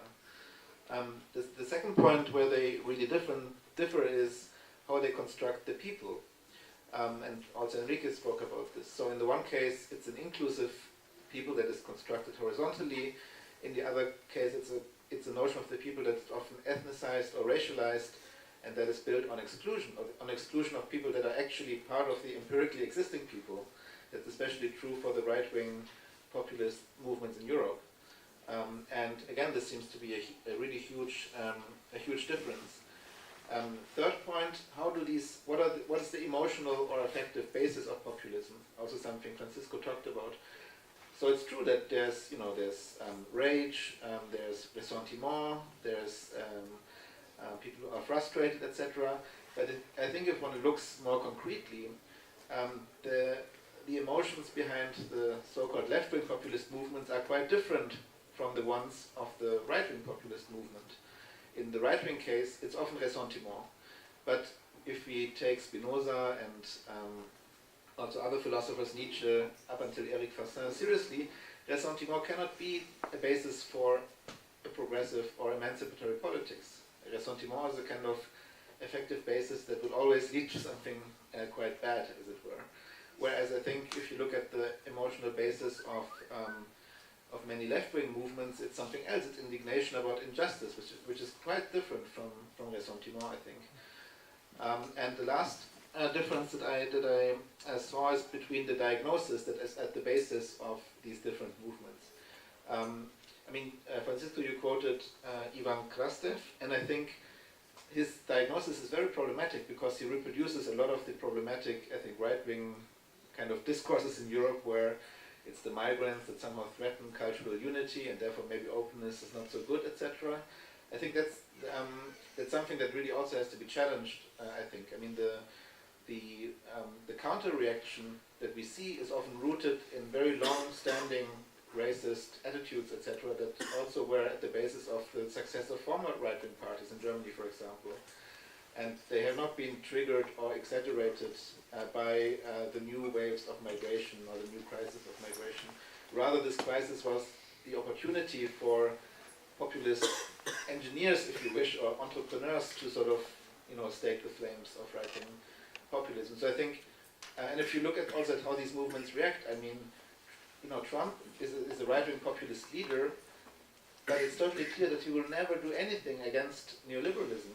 It's totally clear. He wins on a culturalist, xenophobic ticket, right? I mean, you also underlined that. So I think also in the case of the diagnosis, it's so different if you look at right-wing and left-wing movements. So, sorry, this is a bit long, but I mean, the point would just be in all these different important dimensions, it seems as if to say populism covers up that there's all these different, very important dimensions that are really quite different between these movements, and I think you've all pointed them out. So I would just want to know, do we need still the label of populism, or is it too problematic actually in light of these differences, and should we just speak about left-wing and right-wing movements, and maybe they use populist strategies, but there's no such thing as populism in general. Bien, entonces la primera pregunta,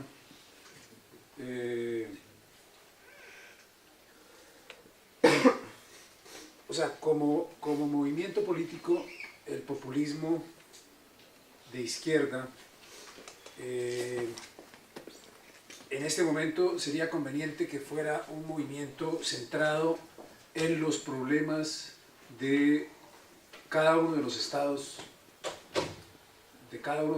nación, pues, digamos, de alguna manera. Es muy complejo, y se lo oía a Chantal Mouffe, por ejemplo, en Europa, digamos, la lucha política en Europa de los movimientos populistas, sería muy importante que se diera de acuerdo con los problemas que tenga cada uno de los países, no tratando de articular una cosa global, porque, digamos, los problemas políticos que tienen los mismos movimientos particulares son tan complejos que llevan a que esa articulación global sea muy complicada. En el caso de América Latina, pues la mención que hace usted sobre la revolución bolivariana, pues yo en realidad veo un problema complicado ahí, porque de un lado creo que especialmente en el chavismo, cuando inició, pues es un movimiento que tiene unas perspectivas muy importantes desde el punto de vista de pretender una redistribución de la riqueza en favor de los menos favorecidos en esas sociedades, y como modelo político, si eso se pudiera realizar en otros países, pues sería también ideal. Pero, como nosotros sabemos, ese proyecto entra en una serie de contradicciones que terminan produciendo unos efectos que desde mi punto de vista son muy negativos. Entonces, pues digamos, como ideal me parece que esa es la perspectiva, o sea, es la perspectiva de la radicalización de la democracia debe ser una perspectiva que se debe buscar siguiendo lo que está planteado en los populismos de izquierda. Pero esa radicalización de la democracia tiene que darse en conjunción con mantener unas estructuras que provienen de la tradición liberal y de la tradición republicana, porque si se desconocen esas estructuras, entonces se llega pues se llega a la dictadura, se llega a la tiranía. Entonces yo creo que, por ejemplo, Podemos es un movimiento que, si lograra superar sus contradicciones que tiene o que tienen sus mismos líderes, sería un movimiento que sería muy importante, que pudiera continuar ese proceso de afianzarse en España, y en esa medida articularse con otros movimientos políticos de Europa y de América Latina, pero manteniendo, digamos, su articulación en función de los problemas particulares de ese país, y así de cada país. En relación con las preguntas de Celicates, que son bastante complejas para tratar de responderlas todas, pero bueno, digamos, hay un asunto que es complicado aquí, que es un poco establecer claramente las diferenciaciones entre los distintos populismos, y especialmente entre los populismos de derecha. Indudablemente que hay diferencias muy importantes, y yo trato como de articular todo en un solo esquema, y eso sé que es complicado y deja muchas cosas, no quedan claras, muchas diferencias que hay que matizar para poder tener una comprensión global de lo que está pasando en Europa. ¿Sí? Digamos, la perspectiva que yo tengo sobre lo que está pasando allí, pues tiene que ver básicamente con los problemas que está produciendo la inmigración en Europa, de un lado, y de otro lado, pues los problemas que está produciendo el mismo neoliberalismo, el mismo desarrollo del capitalismo en estos países. O sea, los problemas que tienen que ver con el desempleo en España, por ejemplo, pero básicamente es el asunto de la emigración y la reacción de ciertos sectores de las sociedades de los países más ricos de Europa frente a esa emigración, que han llevado pues a darle apoyo a líderes de tipo populista. De cuidado, pero digamos, en términos generales, eso, por ejemplo, sí afectó especialmente o es una condición que hizo posible el surgimiento y el desarrollo de movimientos de tipo de ultraderecha en los Estados Unidos, en Gran Bretaña, y que llevaron e impulsaron la posibilidad de que llegaran movimientos contra la Comunidad Europea y que hicieran posible el surgimiento de Trump y algunos otros movimientos en algunos países de Europa. Indudablemente que eso hay que matizarlo, porque son más o menos 10 o 12 países donde ha habido ciertos movimientos que obedecen a características distintas.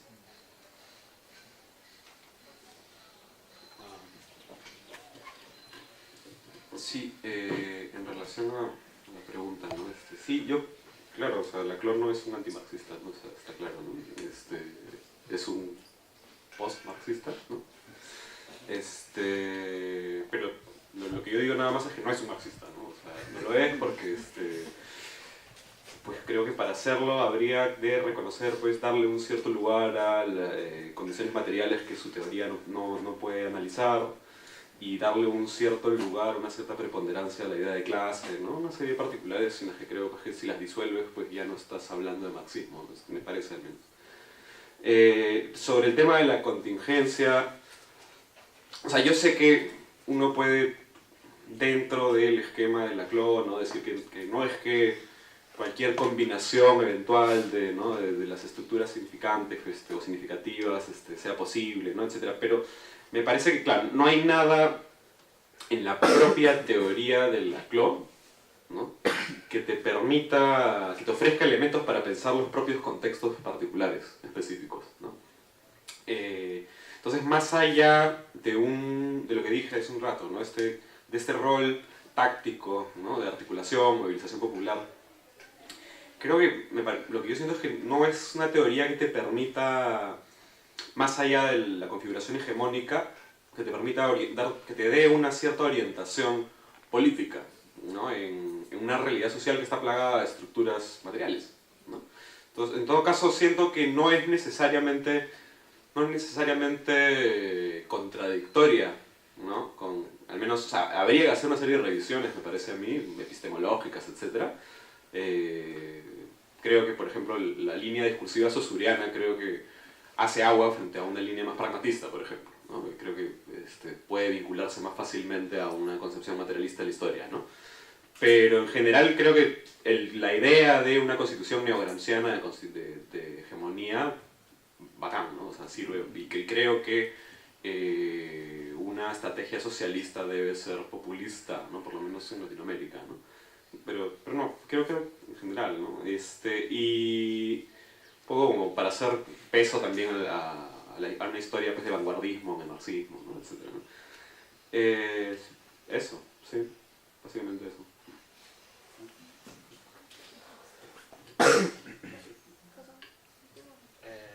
Sí, algo sobre la pregunta del profesor Celicotes.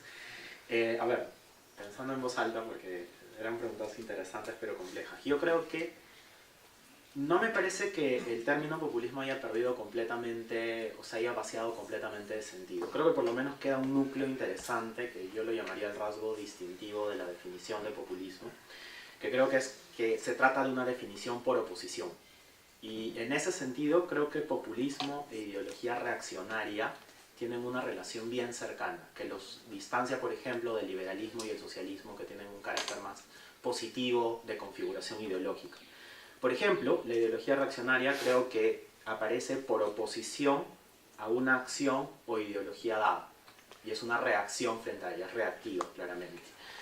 Y el populismo aparece, desde mi punto de vista, por oposición a un enemigo. Y ese enemigo puede tener distintos nombres. En el caso del populismo de izquierda, ese enemigo se llama una élite. En el caso del populismo de derecha, ese enemigo es un tercero o un otro, o como quieran llamarlo. Creo que ese es el núcleo definicional mínimo y austero del populismo. Ahora, respecto de la pregunta sobre qué ocurre al interior de las dos variantes de populismo, yo creo que en efecto el populismo de izquierda tiene una tendencia más marcada hacia la democratización. Y esa democratización justamente prueba mi reinterpretación desde teoría de sistemas sobre el asunto. Yo creo que lo que pasa en el populismo de izquierda es que es cognitivamente abierto a demandas sociales. Es más, su sistema de esclusas funciona mejor. El populismo de derecha, en cambio, está construido de manera más rígida y estructural. Es un discurso, en el término más llano del término, sin usar ni siquiera teoría del discurso. Es un discurso preparado y empaquetado. Y es operativamente cerrado y cognitivamente cerrado también. Opera bien cuando nadie lo cuestiona, tampoco recibe mucho input desde afuera, entonces en ese sentido pues funciona bien en tanto las cosas sigan como tales. Esas dos cuestiones. Y bueno, lo último es cuáles pueden ser las bases afectivas del populismo en uno y otro caso. Yo estoy de acuerdo con que la base afectiva fundamental del populismo de izquierda es un sentimiento de indignación o desarraigo. Justamente yo usaba una frase un poco provocadora cuando exponía y decía, yo creo que el sentimiento fundamental del populismo de izquierda es sudar como suda una clase social. Es decir, sentir que todos comparten el elemento, por ejemplo, de una jornada de trabajo parecida o de condiciones laborales de opresión parecidas, o que, por ejemplo, están sometidos a las mismas leyes machistas para ver desde el lado de un populismo feminista, etc. Creo que va por ese lado, es un sentimiento de indignación. Y en el caso del populismo de derecha, yo creo que más bien el sentimiento fundamental, afectivo, es más primario, es un temer a algo. El otro o el enemigo del populismo de derecha suele ser un enemigo común. Y ese enemigo común se le suele poner como un enemigo inminente, capaz de atacar en cualquier momento y destruir el proyecto de una nación o de un pueblo. Y ejemplos sobran, ¿no? Creo que la política estadounidense post-11 de septiembre es un buen ejemplo de una escalada populista en ese sentido. Se alimenta el poder gubernamental en una lógica populista a través de la generación de un miedo externo sobre una potencia que puede atacar o que puede invadir en algún momento que no se sabe cuándo es. Entonces yo creo que esas tres cosas responden un poco a las preguntas. No creo que sea necesario abandonar a la categoría, pero creo que tampoco hay que esperar demasiado más que una definición por oposición contraria a otro tipo de ideología. Yo en realidad yo no estoy tan de acuerdo con Quique en que el populismo de derecha se configure como la aparición de una tercera parte, ¿no? O sea, pienso pues en un caso concreto, ¿no? En el contexto acá, ¿no? Acá en el Perú, ¿no? O sea, por ejemplo, aquí ha habido en los últimos casi 20 años, ¿no? Hubo un cierto consenso democrático, liberal, ¿no? Retorno a la democracia, por Fujimori, ¿no? En el cual hay esta pues, esperanza en la representatividad, etc. Por contraste a un populismo de derecha fujimorista que, sin embargo, mantiene, en los últimos años se ha empezado a explicitar bastante una cierta alianza, ¿no? con esta forma más moderada, más liberal, ¿no? Que creo que es un poco como lo que hace la operación hegemónica de derecha, populista, es contribuye un poco, creo, a ocultar, desde una mirada que es culturalista sobre todo, el ámbito económico, ¿no? A blindarlo un poco a crítica, ¿no? Porque, claro, o sea, si por ejemplo la perspectiva de izquierda es que hay una serie de contradicciones económicas que generan desigualdad, ¿no? Y diferencias de clase, etc., la perspectiva más de derecha lo que hace un poco es esas mismas contradicciones, esos mismos problemas sociales que están ahí y que son percibidos, ¿no? O sea, hay un descontento popular, hay un descontento, yo diría, de clase, ¿no? En este país es muy, muy notorio. La mayor parte de protestas que han habido a lo largo del año de presidencia han sido protestas por temas laborales, ¿no? Ese descontento es redirigido ya no tanto a un cuestionamiento del modelo ¿no?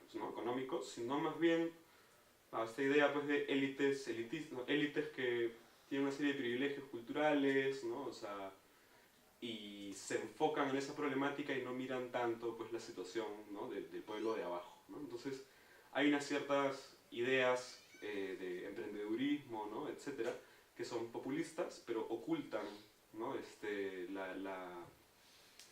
la realidad un poco del modelo extractivo, neoliberal, ¿no? que persiste, ¿no?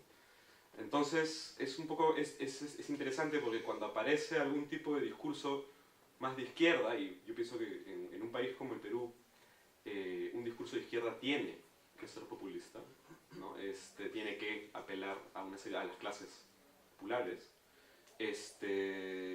Lo que hay es una cierta articulación, una alianza, ¿no? Entre o más bien una concesión, ¿no? Como si el status quo liberal lo que hiciera fuera pasar la posta, ¿no? al populismo de derecha, ¿no? Como cuando aparece la amenaza roja, ¿no? Todos se lanzan del lado del fujimorismo, ¿no? Se le llama un poco, ¿no? se pasa un poco pues, de la performance, ¿no? de que hay ahorita en el Congreso, por ejemplo, y todos hay un consenso sobre la defensa y la estabilidad del modelo.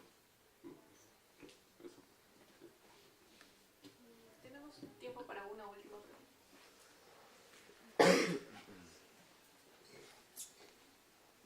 Tengo la impresión de que este evento se relaciona sobre qué es lo que dice esta Cló sobre el populismo.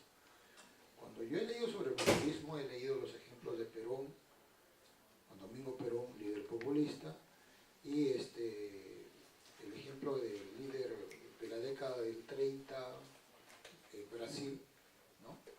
El líder populista como ejemplo de populismo.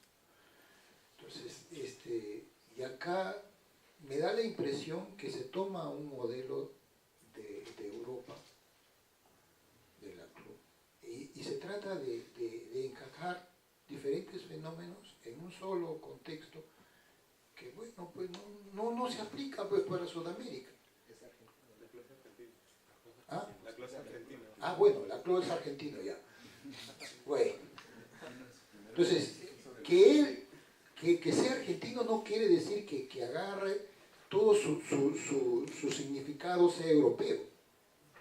O sea, tú puedes ser argentino y todo tu conocimiento europeo y aplicas los patrones europeos para universalizarlo y aplicarlo a Sudamérica. O sea, esa es la impresión que yo tengo.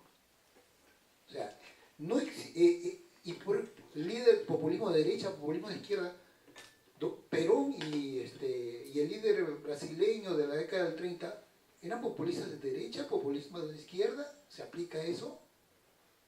Especialmente para quien quiera contestar.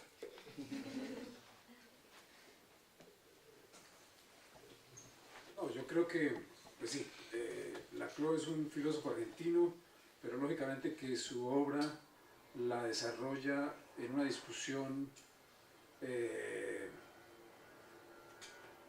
pues que la da y la construye pues como profesor en Inglaterra, pero eso no tiene nada que ver, pues, o sea, lo que pasa es que los fenómenos que él analiza, digamos, su distancia que toma frente al marxismo, la toma a partir de una experiencia personal, como académico y como científico social, digamos, de lo que él consideraba que eran insuficiencias que estaba produciendo el análisis marxista para la comprensión de la realidad. Entonces va a formular un modelo distinto para la comprensión de esa misma realidad que podemos entenderlo como el populismo. Ahora, él en su obra se centra de un lado en aspectos muy teóricos para hacer ese análisis, pero también hace una serie de consideraciones y referencias a situaciones políticas particulares, y algunas de ellas son latinoamericanas. Él pues, se refiere en muchas partes de su obra entre otros políticos importantes, a Perón.